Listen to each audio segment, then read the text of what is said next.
British Prime Minister Sir Keir Starmer recently hosted his New Zealand counterpart, Christopher Luxon, at 10 Downing Street to solidify defence cooperation and discuss ongoing support for Ukraine.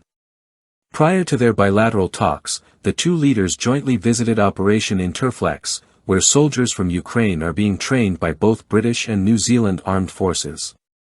The meeting reinforced both nations' commitment to backing Ukraine through sustained military assistance and collaboration under the Coalition of the Willing framework.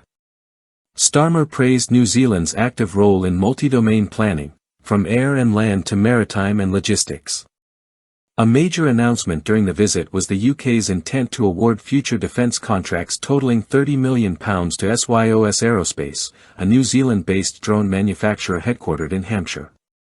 The uncrewed systems produced by SYOS will bolster Ukraine's capabilities and reflect growing industrial ties between the UK and New Zealand. Starmer also welcomed Wellington's recent boost in defence spending, with both leaders highlighting the link between national defence readiness, economic stability, and security at the household level. SYOS Aerospace is emerging as a key player in the uncrewed systems sector, offering a diverse lineup of platforms. One standout is the SA-5 UAS, a compact drone capable of vertical takeoff and landing, weighing under 25 kilograms. Its power comes from a unique 4-stroke gasoline engine that grants it up to 10 hours of operational endurance.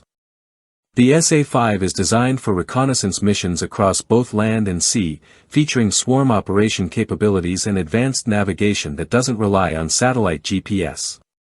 It can self-navigate using optical flow and visual tracking, even in complete darkness, and land on moving naval vessels.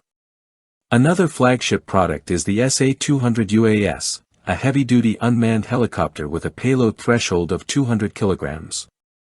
It has a standard range of 230 kilometers, extendable to nearly 1,000 kilometers with additional fuel storage.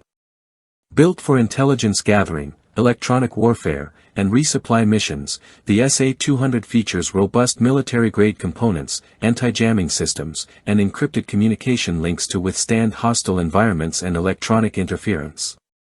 On the ground, SYOS offers the SG-400 UGV, a rugged 6x6 robotic vehicle capable of transporting up to 500 kilograms over distances up to 230 kilometers.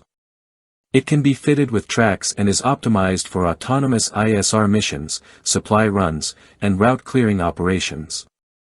With its computer vision navigation and swarm synchronization system, it operates efficiently even in GPS-denied scenarios.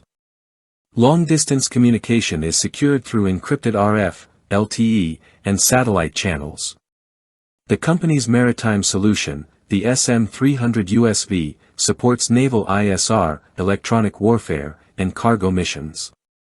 With a 300 kg payload and a maximum range of 650 nautical miles, the SM-300 is packed with autonomy features such as AI-driven mission planning and target tracking.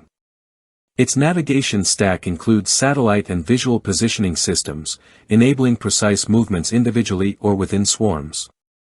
SYOS also provides integration options for legacy vessels, allowing older ships to benefit from modern autonomous technology. Beyond defense procurement, the two prime ministers addressed broader geopolitical issues, including security in the Indo-Pacific. They expressed a shared commitment to regional stability and countering malign activity in maritime corridors. On trade, they celebrated the strengthening of UK-New Zealand economic relations, especially following Britain's entry into the CPTPP. Their discussions concluded with mutual pledges to maintain strategic alignment and deepen cooperation on global and regional challenges.